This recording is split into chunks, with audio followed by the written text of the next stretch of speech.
অভয়বাণী অভয়বাণী অভয়বাণী।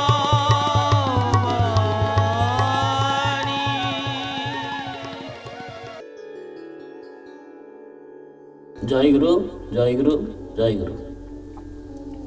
ଶ୍ରୀ ଶ୍ରୀ ଠାକୁର ମହାରାଜଙ୍କର ପାଦପଦ୍ମରେ ଭକ୍ତିପୂତ ପ୍ରଣତି। ସମସ୍ତ ଭାଇ ଓ ମା'ମାନଙ୍କୁ ଜୟଗୁରୁ ପ୍ରଣାମ। ଆଜି ଅଭୟବାଣୀର ଅଭୟ ମୂର୍ଚ୍ଛନା କାର୍ଯ୍ୟକ୍ରମରେ ଶ୍ରୀ ଶ୍ରୀ ଠାକୁରଙ୍କର ସ୍ୱହସ୍ତ ଲିଖିତ ଅଭୟବାଣୀ ନମ୍ବର 14 ପାଠ କରିବାକୁ ଯାଉଛି। ମା'ଙ୍କ କୃପାରୁ ଜ୍ଞାନ ହେଲେ ସୁଖ ଦୁଃଖ ରୋଗ ଶୋକ ବିପଦ ସମ୍ପଦ ସବୁ ଅବସ୍ଥାରେ ହିଁ ଶାନ୍ତି ମିଳେ। ଅଜ୍ଞାନ ଅଭିମାନ ହିଁ ଅଶାନ୍ତି ଉଦ୍ବେଗ ଆଣେ। ଆଉ ସତ ଦୁଃଖ ମୁଣ୍ଡପାତି ନେଇ ତ୍ୟାଗୀ ଆନନ୍ଦମୟ। ଗୃହୀ ହୋଇ ମଧ୍ୟ ମା'ଙ୍କ କୃପାରୁ ତୁମେ ତ୍ୟାଗୀର ଆନନ୍ଦ ପାଇବ। ଜୟଗୁରୁ। ଠାକୁର ଏ ବାଣୀ ମାଧ୍ୟମରେ ଗୃହୀ ସନ୍ନ୍ୟାସୀ ଉଭୟଙ୍କ କଥା କହିଛନ୍ତି। ଯିଏ ସନ୍ନ୍ୟାସୀ ତାଙ୍କର କାର୍ଯ୍ୟ ହେଲା ସମ୍ୟକ ଭାବରେ ସେ ସବୁ ନାଶ କରିଛନ୍ତି। ତାଙ୍କ ପାଖରେ କିଛି ସାଂସାରିକ ବନ୍ଧନ ନାହିଁ। ତେଣୁ ସବୁବେଳେ ସିଏ କେବଳ ଗୁରୁ ବା ଭଗବାନଙ୍କର ନାମ ଜପ କରିବା ତଥା ତାଙ୍କ ବିଷୟରେ ବିଭିନ୍ନ ପୁସ୍ତକ ପାଠ କରିବା ଆଉ ଜପ ଧ୍ୟାନ ଏପରିକି ତପସ୍ୟା ମଧ୍ୟ କରିବା, ଏହିସବୁ ତାଙ୍କର କାର୍ଯ୍ୟ। କିନ୍ତୁ ସଂସାରୀମାନଙ୍କ ପାଖରେ ଠିକ୍ ତାର ଓଲଟାଟା, ଯେ ଆମେ ଯେହେତୁ ସଂସାରରେ ଅଛେ ସେଥିପାଇଁ ଠାକୁର କହୁଛନ୍ତି ଯେ ଆମର କେତେବେଳେ ସୁଖ ଆସୁଛି, କେତେବେଳେ ଦୁଃଖ ଆସୁଛି, କେତେବେଳେ ରୋଗ ଶୋକ ବିପଦ ସମ୍ପଦ ସବୁ ଆସୁଛି। କିନ୍ତୁ ଆମେ କେଉଁଥିରେ ସୁଖୀ ହେଉଛେ ନା ଯେତେବେଳେ ସୁଖ ଆସୁଛି, ଯେତେବେଳେ ସମ୍ପଦ ଆସୁଛି, ଏସବୁ ବିଷୟରେ ଆମେ ସେତେବେଳେ ଆମେ ବହୁତ ସୁଖୀ ହେଉଛେ। କିନ୍ତୁ ଯେତେବେଳେ ଦୁଃଖ ଆସୁଛି, ରୋଗ ଆସୁଛି, ଶୋକ ଆସୁଛି, ସେତେବେଳେ ଆମେ କ'ଣ ଶାନ୍ତିରେ ରହିପାରୁଛେ? ଠାକୁର କହୁଛନ୍ତି ଯେ ମା'ଙ୍କ କୃପାରୁ ତୁମ ଭିତରେ ଯଦି ଜ୍ଞାନ ହେବ ତାହେଲେ ସେତେବେଳେ ସବୁ ଅବସ୍ଥାରେ ତୁମେ ଶାନ୍ତି ପାଇବ, ଆନନ୍ଦ ପାଇବ। ଏଇଟା ବହୁତ କଷ୍ଟକର କଥା, ମାନେ ମୁହଁରେ କହିଦେଲେ ହେବ ନାହିଁ। କେବଳ ଯେ ଶୁଣିଦେଲେ ବା କହିଦେଲେ ହେବନି, ୟା ପାଇଁକା ସାଧନା ଦରକାର। ଯେଉଁ କଥା ଠାକୁର କହିଛନ୍ତି, ଯାହା ସବୁ ତୁମେ ଭୋଗ କରୁଛ ସେଇଟା ହେଉଛି ତୁମ ପ୍ରାରବ୍ଧ କର୍ମ। ଆଉ ସେଇ ପ୍ରାରବ୍ଧ କର୍ମକୁ ଖଣ୍ଡନ କରିବା ପାଇଁ ମୁଁ ତୁମମାନଙ୍କର ଏଇସବୁ ବ୍ୟବସ୍ଥା କରିଛି। ଯେଉଁଗୁଡ଼ାକ ଆମ ଜୀବନରେ ସବୁ ଘଟି ଘଟି ଯାଉଛି, ଯେତେବେଳେ ଯାହା ହେଉଛି ସେଇଟା ଆମେ ଅନୁଭବ କରିନେବା ଦରକାର ଯେ ଏସବୁ ମୋର ପ୍ରାରବ୍ଧ ଭୋଗ ହେଉଛି। ତେଣୁ ପ୍ରାରବ୍ଧ ଭୋଗ କଥା ଆମର ସେତେବେଳେ ସ୍ମରଣ ଆସୁନି, ସେତେବେଳେ ଆମ ଭିତରେ ଆସୁଛି ମୁଁ ଠାକୁରଙ୍କ ଆଶ୍ରିତ ହେଇଛି, ମୋତେ ଏତେ ଦୁଃଖ କଷ୍ଟ କାହିଁକି ହେଉଛି। ସେତେବେଳେ ଆମେ ଭାଙ୍ଗି ପଡ଼ୁଛେ, ଶାନ୍ତି ପାଉନେ। କିନ୍ତୁ ଠାକୁର ସେଇଠି ମା'ଙ୍କ କୃପା କଥା କହିଦେଲେ ଯେ ସେଇଟା ମା'ଙ୍କ କୃପା ଅର୍ଥାତ୍ ତାଙ୍କର କୃପା। ମା' କୃପା କରିବେ, ସିଏ ନିର୍ଦ୍ଦେଶ ଦେଲେ ମା' କୃପା କରିବେ। ମା' ମଧ୍ୟ ଚାହିଁଲେ ବି ଗୁରୁଙ୍କୁ ଜଣେଇକରି ଆମର ମଧ୍ୟ ଯାହା ସବୁ ଅସୁବିଧା ଅଛି ତାକୁ ଲାଘବ କରିଦେଇ ପାରିବେ। ତେଣୁ ଉଭୟ ଓତପ୍ରୋତ ଭାବରେ ଜଡ଼ିତ, ସେଥିପାଇଁ କିଛି ବ୍ୟସ୍ତ ହେବାର ନାହିଁ ସେ ଭାବନା ଭିତରେ। ତେଣୁ ଠାକୁର ସେଇ କଥା କହୁଛନ୍ତି ଯେ ଗୋଟେ ଜାଗା ଠାକୁର ସେ କଥା କହିଲେ ଯେ ମୁଁ ତୁମମାନଙ୍କୁ ଜନ୍ମ ଜନ୍ମତର ସଂସ୍କାରରୁ କେମିତି ଉନ୍ନୀତ କରି ସାଧନ ପଥରେ ନେଇ ତୁମକୁ ମୁକ୍ତିକାମୀ କରିବି, ସେଥିପାଇଁ ମୁଁ ବ୍ୟସ୍ତ ହୋଇପଡ଼େ। କିନ୍ତୁ ତୁମମାନଙ୍କ ତାପରେ ମଧ୍ୟ ଅତ୍ୟାଚାର।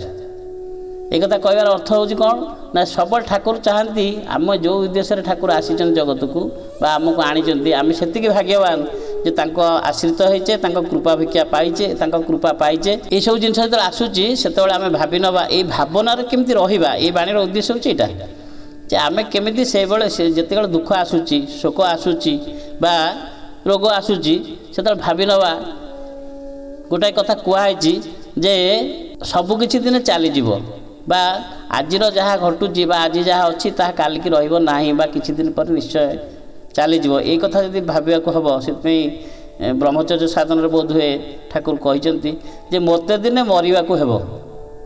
ଏଇ ଭାବନାରେ ଆମେ ଭାବି ଯଦି ରହିବା ତାହେଲେ ଆମ ଭିତରେ କେବେ ବି ଦୁଃଖ ଆସିବ ନାହିଁ। ଯେତେବେଳେ ଯାହା ହେବ ସେତେବେଳେ ଯଦି ଭାବିବ ମୁଁ ତ କାଲି ତ ମରିଯିବି ନା, ତେଣୁ ମୋର ଏଇସବୁ ଜିନିଷରେ ଏତେ ଦୁଃଖ କରିବାର କ'ଣ ଅଛି, ଏତେ କଷ୍ଟ କରିବା, ଯାହା ଭୋଗିବାର ଅଛି ଭୋଗି ଚାଲିଛି। କେତେଗୁଡ଼ା ସହଜ ସରଳ ଉପାୟ ମଧ୍ୟ ଠାକୁର ବତେଇଛନ୍ତି ଯେ ସବୁକିଛି ଦିନେ ଚାଲିଯିବ। ଏମିତି ଗୋଟା କଥା ଯଦି ଭାବନା ରହିବ ମନ ଭିତରେ ତାହେଲେ ଦୁଃଖ ଆସିବନି। କିନ୍ତୁ ଆସିବ, ଯେହେତୁ ଆମେ ରକ୍ତ ମାଂସ ଶରୀର ନେଇକି ବଞ୍ଚିଛେ ଅଛେ, ପରିବାର ଭିତରେ ବିଭିନ୍ନ ଘନଘଟା ଅଛି, ତା ଭିତରେ ନିଶ୍ଚୟ ଦୁଃଖ ଆସିବ, କିନ୍ତୁ ସେଇ କଥା ଠାକୁର କହିଛନ୍ତି ତ ସାଧାରଣ ଲୋକ ଯାହା ଆମେ ସେୟା, କିନ୍ତୁ ଆମେ ତାପରେ ଯୁଦ୍ଧ କରିବା। ଠାକୁର ଯେଉଁ କଥା କହିଲେ ଯେଉଁ ଧର୍ମ ଯୁଦ୍ଧ ହୋଇଥିଲା, ମହାଭାରତ ଯୁଦ୍ଧ ଯେଉଁ ହୋଇଥିଲା ସେଇ କଥାକୁ ଠାକୁର ତାଙ୍କ ଭାଷାରେ କହିଛନ୍ତି ଯେ ଆମ ଭିତରେ ଏଇ ସାଂସାରିକ ଯୁଦ୍ଧ ଭିତରେ ଆମେ ରହିଛେ। ଏଇ ଯେଉଁ ମହାଭାରତ ଯୁଦ୍ଧ ଆମେ ଯେଉଁ ଦେଖୁଛେ ବା ଶୁଣୁଛେ ସେ ଯୁଦ୍ଧ ଆମ ଭିତରେ ବି ସବୁବେଳେ ଲାଗି ଚାଲିଛି, ଆମ ଅନ୍ତର ଭିତରେ। ସେଇ ଯୁଦ୍ଧକୁ ଆମେ କେମିତି ପ୍ରସ୍ତୁତ ହେବା, ଜଣେ ସଂଗ୍ରାମୀ ହେଇକି ଜଣେ ଯୋଦ୍ଧା ହେଇକିରି ସେଇ କଥାକୁ ଆମେ କେମିତି କଟେଇ ପାରିବା। ଯେ ଆମ ଭିତରେ ଦୁଃଖ ଆସୁଛି, ଆମେ ସବୁବେଳେ ଠାକୁରଙ୍କ କଥା ମନେ ପଡ଼ୁଛି, ସେତେବେଳେ ମନେ ପଡ଼ୁଛି ତ ସବୁବେଳେ ସୁଖରେ ଠାକୁରଙ୍କ କଥା ମନେ ପଡ଼ୁଥିବ ନିଶ୍ଚୟ, କିନ୍ତୁ ଦୁଃଖରେ ଠାକୁରଙ୍କ କଥା ମନେ ପଡ଼ୁଛି ନା ଆମେ ଦୂରେଇ ଯାଉଛେ। ଠାକୁର ସେଥିପାଇଁ କହିଲେ ଯେ ଯେତେବେଳେ ତୁମ ଭିତରେ କିଛି ଦୁଃଖ ଆସୁଛି, କଷ୍ଟ ଆସୁଛି, ସେତେବେଳେ ତୁମେ ଯଦି ଟିକେ ମନ ଭିତରେ ସ୍ଥିର ହୋଇ ଭାବିବ, ସେତେବେଳେ ତୁମେ ମୋତେ ଭୁଲିବାକୁ ଚେଷ୍ଟା କରିଛ।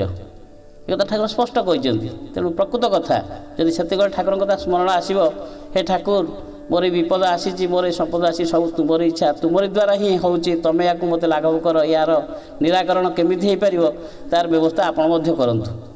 ତାହେଲେ ଦେଖିବେ ଆପଣମାନଙ୍କୁ କଷ୍ଟ ହେବନି କି ଆମକୁ ଆଉ ଏତେ କଷ୍ଟ ଲାଗିବନି, ଦୁଃଖ ଲାଗିବନି। ସେଇ କଥା ଠାକୁର ଏ ବାଣୀ ମାଧ୍ୟମରେ କହୁଛନ୍ତି। ଆଉ ଅଜ୍ଞାନ ଅଭିମାନ ହିଁ ଅଶାନ୍ତି ଉଦ୍ବେଗ ଆଣେ। ଏଇସବୁ ଆସୁଛି କେବଳ ଏଇ ଯେଉଁ ଉଦ୍ବେଗ ମାନେ ଆମ ଭିତରେ ଯେଉଁ କ୍ରୋଧ ହିଂସା ଆସୁଛି, ଏଇଟା କେବଳ ଆମ ଭିତରେ ଯେଉଁ ଅଭିମାନ ଅଛି ଆଉ ଅଜ୍ଞାନତା ଅଛି। ଯେତେବେଳେ ଗୁରୁଙ୍କ କୃପାରୁ ଏ ଅଜ୍ଞାନତା ଦୂରେଇ ଯିବ ବା ମାଆଙ୍କ କୃପାରୁ ଏ ଅଜ୍ଞାନତା ଅଭିମାନ ଆମର ଦୂରେଇ ଯିବ, ସେତେବେଳେ ଆମେ ସବୁବେଳେ ଶାନ୍ତି ଲାଭ କରିବା। ଶେଷରେ ଶ୍ରୀ ଠାକୁରଙ୍କର ପଦାଶ୍ରୟରେ ଆଶ୍ରୟ କରି ଚିରଶାନ୍ତି ଲାଭ କରିବା। ଏଇ ବାଣୀ ମାଧ୍ୟମରେ ଠାକୁର ସେ କଥା କହୁଛନ୍ତି ଆମ ଗୃହୀମାନଙ୍କ ପାଇଁ। ଆଉ ସତ ଦୁଃଖ ମୁଣ୍ଡ ପାତି ନେଇ ତ୍ୟାଗୀ ଆନନ୍ଦମୟ। ତେଣୁ ତ୍ୟାଗୀମାନେ ଯେଉଁ ସାଧୁ ସନ୍ଥମାନେ ଯେଉଁ ତ୍ୟାଗ କରିକି ସଂସାରକୁ ଯାଇଛନ୍ତି, ସେମାନେ ଏସବୁ ଜିନିଷ ଭିତରେ ନ ପଶି ମଧ୍ୟ ଆନନ୍ଦମୟ ହୋଇପାରିବେ, କିନ୍ତୁ ସେମାନେ ସେଇ ଧାରାରେ ରହିପାରିଲେ। ଆଜିକାଲି ଆପଣମାନେ ତ ବିଭିନ୍ନ ସାଧୁ ସନ୍ଥଙ୍କ କଥା ଶୁଣୁଥିବେ, ସେଇଟା କହିବା ଆମ ପକ୍ଷେ ଠିକ୍ ନୁହଁ। ଯଦି ସେମାନେ ସେଇ ଭାବରେ ଭାବିତ ହେବେ ତାହେଲେ ସିନା ସେମାନେ ଆନନ୍ଦମୟ ହେବେ। ଆଉ ଯଦି ମଠ ଆଶ୍ରୟ ରହିକି ସେଇଟା ସଂସାର ଭଳିଆ ହେବ, ଆପଣମାନେ ଶୁଣିଛନ୍ତି ବିଭିନ୍ନ ପ୍ରକାର ଉପାଖ୍ୟାନ ଅଛି ଯେ କୌପୁନୀକି ରଖିବା ପାଇଁ ବିରାଡ଼ି ପୋଷିଆଗଲା, ତେଣୁ ବିରାଡ଼ି ପଶୁ ପଶୁ ତାପରେ ଅବସ୍ଥା ଯାହା ହେଲା ସେଇଟା ଜାଣିଛନ୍ତି ଆପଣମାନେ। ମୁଁ ସଂକ୍ଷେପରେ ଟିକେ କହିଦେଉଛି। ମୂଷା କାଟିଦେଲା କୌପୁନୀ, ତେଣୁ ଦରକାର ବିରାଡ଼ି। ବିରାଡ଼ି ରହିବ, ତା ପାଇଁ କ୍ଷୀର ଦରକାର, ତାକୁ ଗାଈ ଦରକାର। ଗାଈ ରଖା ହେଲା, ଗାଈ ପରେ ଗାଈକି ଭଲ ଚରାଇବାକୁ ଖାଇବାକୁ ଦେବାକୁ ଜଣେ ଦରକାର, କିଏ ଗୋପାଳକ ଜଣେ ଦରକାର ବା ଜଣେ ପିଲା ଦରକାର। ପିଲାଟି ରହିଲେ ତାର ଖାଇବା ପିଇବା ଭଲ ମନ୍ଦ ବ୍ୟବସ୍ଥା, ତାପରେ ଗୃହିଣୀ ଦରକାର, ସ୍ତ୍ରୀ ଦରକାର, ତାପରେ ସଂସାର ହେଇଗଲା। ତେଣୁ ବିଭିନ୍ନ ମାଧ୍ୟମ ଅଛି, ମନୋଭାବଟାକୁ ସେଇଠି ପରିବର୍ତ୍ତନ କରିବାର ଅଛି। ଶାସ୍ତ୍ରରେ ମଧ୍ୟ ବହୁତ ଉଦାହରଣ ଅଛି। ତେଣୁ ଆପଣମାନେ ଶୁଣିଥିବେ ଜନକ ଆଉ ଶୁକଦେବ କଥା, ଯେ ଯେତେବେଳେ ଶୁକଦେବଙ୍କୁ ପଠା ହେଇଛି ତାଙ୍କୁ ଗୁରୁ କରିବା ପାଇଁ, ସେତେବେଳେ ସେ ଯେତେବେଳେ ଧ୍ୟାନସ୍ଥ ଅବସ୍ଥାରେ ରାଜବାଟୀରେ ନିଆଁ ଲଗାଇ ଦେଇଛନ୍ତି, ସେତେବେଳେ ଆସି ଖବର ଦିଆହେଇଛି ଯେ ଦୁଇ ଜଣ ଯାକ ବସିଛନ୍ତି, ଧ୍ୟାନରେ ବସିଛନ୍ତି, ଦୁଇ ଜଣ ଯାକ କୁହାହେଉଛି ଯେ ରାଜବାଟୀରେ ନିଆଁ ଲାଗିଗଲାଣି। ସେତେବେଳେ ଜନକ କହୁଛନ୍ତି ଯେ ଲାଗିଗଲା ତ ମୋର କ'ଣ ଅସୁବିଧା ଅଛି, ମୋର ତ କିଛି କ୍ଷତି ହେଇନି, ମୋର କିଛି ତ ଅସୁବିଧା ନାହିଁ, ମୁଁ ତ ମୁକ୍ତ ଆତ୍ମା, ମୋର କ'ଣ ଅସୁବିଧା। ଏଇ ମନୋଭାବରେ ସେ କିଛି କହିନାହାନ୍ତି, କିନ୍ତୁ ସେଇଠି ଦେଖା କେହି ପ୍ରକାଶ କାହାକୁ କରିନାହାନ୍ତି। କିନ୍ତୁ ଶାସ୍ତ୍ରରେ ସେ କଥାଟା ଜଷ୍ଟ ଉଦାହରଣ ଆମମାନଙ୍କୁ ଦିଆହେଇଛି ଯେ ଶୁକଦେବ ଯେତେବେଳେ ଭାବୁଛନ୍ତି ଯେ ମୋର ଯେଉଁ କୌପୁନୀ ହରିକା ଅଛି ସେଇଟା ତ ନିଆଁ ଲାଗିଯିବ, କେମିତି କ'ଣ ତାକୁ ରକ୍ଷା କରିବି। ସେ ଯାହା ହୁଏ ଆ ଦେହରେ କେତେଟା ସତ୍ୟତା ଅଛି ଆମେ ସେ କଥା ପର୍ଯ୍ୟାଲୋଚନା କରିବା ନାହିଁ, ଆମେ ଶିଖିବା। ଯଦି ଏ କଥା ସତ୍ୟତା ହେଇଥାଏ, ତେଣୁ ସାଧୁ ଜଣେ ଆଉ ଜଣେ ରାଜା, ତାଙ୍କ ଭିତରେ କେମିତି ଏ ମନୋଭାବଟା ଓଲଟାଟା ହେଇପାରୁଛି, ଆମର କାହିଁ ହେଇପାରିବନି। ସବୁବେଳେ ଏ ଦିଗକୁ ଆମେ ଯିବା। ଆଉ ବହୁତ ଜାଗାରେ ମୁଁ ଦେଖେ ଏଇ ତର୍କ ହୁଏ ଯେ ଧର ମୁଁ ଆଜି ଏଇ କଥାଟା କହିଛି, ଏଥିରେ କିଛି ତ୍ରୁଟି ଅଛି, ତାକୁ ଆମେ ଗ୍ରହଣ କରିନେବା। ନାଇଁ ଭାଇ ଯେତିକିଟା ଜାଣିଥିଲେ ବୋଧେ କହିଛନ୍ତି, ତାଙ୍କର ଭଲ ଭାବରେ ଏ ବିଷୟରେ ବୋଧେ ସେ ପାଠଟା ଏଇ ପୁସ୍ତକଟା ଭଲକି ପଢ଼ିନାହାନ୍ତି, ବୋଧେ ଜାଣିନାହାନ୍ତି, ଯେତିକିଟା ମନେ ପଡ଼ିଲା କହିଦେଇଛନ୍ତି। ଏଇ ଭାବରେ ଯଦି ଆମେ ଏଇ କଥାଟାକୁ ନେଇଯିବା, ତାହେଲେ ସେଇଟା ଆମ ଭିତରେ କିଛି ଆଉ ସଂକ୍ରମଣ ହେବନି। ତେଣୁ ଏଇ କହିବାର ଉଦ୍ଦେଶ୍ୟ ହେଉଛି ଏଇ କଥାଟାର ମୁଖ୍ୟ ଲକ୍ଷ୍ୟଟା କ'ଣ, ଆମେ ଆଦେହରୁ କ'ଣ ଶିକ୍ଷା ପାଇବା, ଯେ ଆମେ ମଧ୍ୟ ସଂସାର ଭିତରେ ରହିକି ବା ଏଇ ଯେଉଁ ପରିବାର ଭିତରେ ରହିକରି ଆମେ ମଧ୍ୟ ଏଇ ଚିନ୍ତା କରିବା ଦରକାର ଯେ ଯେତେବେଳେ ଅଘଟଣ ଆସୁଛି, ଯେତେବେଳେ ଅସୁବିଧା ସୁବିଧା ଆସୁଛି, ସେତେବେଳେ ଆମେ ମଧ୍ୟ ସେଥିରୁ ମାନେ ସେସବୁକୁ ଠାକୁରଙ୍କ ପାଦରେ ଜଣାଇଦେବା, ତାଙ୍କ ପାଖରେ ଆଶ୍ରିତ ହେବା, ତାଙ୍କୁ ସବୁବେଳେ ଆମର ଅଭାବ ଅସୁବିଧା ଭଲ ମନ୍ଦ ସୁକୁ ସବୁ ତାଙ୍କରି ପାଦ ତଳେ ଯଦି ଢାଳିଦେବା, ତାହେଲେ ଆମ ମନ ଭିତରେ ଆଉ କିଛି ଆସିବନି। ଠାକୁର ଯେଉଁ କଥା କହୁଛି ସବୁବେଳେ ଶାନ୍ତି ପାଇବ। ଆଉ ସନ୍ନ୍ୟାସୀ ହେଇକରି ଯଦି ସେଇ ଭାବନାରେ ଆମେ ରହିଲେ, ତାହେଲେ ଆମେ ତ ପୁଣି ସଂସାରୀ ହେଇଗଲେ ନା। ସନ୍ନ୍ୟାସୀ ଆଶ୍ରମ ଆମର ଭେକ ସନ୍ନ୍ୟାସୀ, କିନ୍ତୁ ଆମର ଅନ୍ତର ଭିତରଟା ସଂସାର। ଏଇ କହିବା ଠାକୁର ଏଇ ବାଣୀ ମାଧ୍ୟମରେ ଆମମାନଙ୍କୁ କହିଛନ୍ତି ଯେ ତୁମମାନେ ଗୃହୀ ହୁଅ ବା ସନ୍ନ୍ୟାସୀ ହୁଅ, ଗୃହୀ ହୋଇ ମଧ୍ୟ ମାଆଙ୍କ କୃପାରୁ ତୁମେ ତ୍ୟାଗୀର ଆନନ୍ଦ ପାଇବ। ତେଣୁ ସାଧୁସନ୍ଥମାନେ ଯେଉଁମାନେ ପ୍ରକୃତ ସାଧୁସନ୍ଥ ସେମାନେ ଯେମିତି ଆନନ୍ଦ ପାଉଛନ୍ତି ଆମେ ମଧ୍ୟ ସଂସାର ଭିତରେ ରହି ସେଥିପାଇଁ ତ ଠାକୁର ଗୋଟେ ତାଙ୍କର ଧାରା ରଖିଛନ୍ତି ଆଦର୍ଶ ଗୃହସ୍ଥ ଜୀବନ ଗଠନ। ଗୃହସ୍ଥ ପୁଣି ଆଦର୍ଶ ଗୃହସ୍ଥ। ଆଦର୍ଶ ଗୃହସ୍ଥ ବିଷୟରେ ଆମେ ବହୁତ କହୁଛେ କିନ୍ତୁ ଆମେ କରୁଛେ କେତେ ବା କରିବା ପାଇଁ ପ୍ରଚେଷ୍ଟା କରୁଛେ କେତେ ସେଇଟା ହେଉଛି ଏଠି ଆମର ଅନୁଶୀଳନ କରିବା ଦରକାର, ଚିନ୍ତା କରିବା ଦରକାର। ଯାହା ହଉ ସମସ୍ତେ ଆମେ ଆଗେଇ ଯିବା। ଠାକୁରଙ୍କର ଆଦେଶ ଉପଦେଶ ଆଉ ଏଇ ବାଣୀ ମାଧ୍ୟମରେ ଠାକୁର ଆମକୁ ଯେଉଁ ନିର୍ଦ୍ଦେଶ ଦେଇଛନ୍ତି, ଆଦେଶ ଦେଇଛନ୍ତି, ଆଉ ଯେଉଁ କୃପା ଆଶୀର୍ବାଦ କରିଛନ୍ତି ଯେ ଆମେମାନେ ମଧ୍ୟ ଆନନ୍ଦ ପାଇବା, ସେଇ କୃପା ଆକର୍ଷଣ ଅପେକ୍ଷାରେ ଆମେ କାର୍ଯ୍ୟ କରି ଚାଲିବା।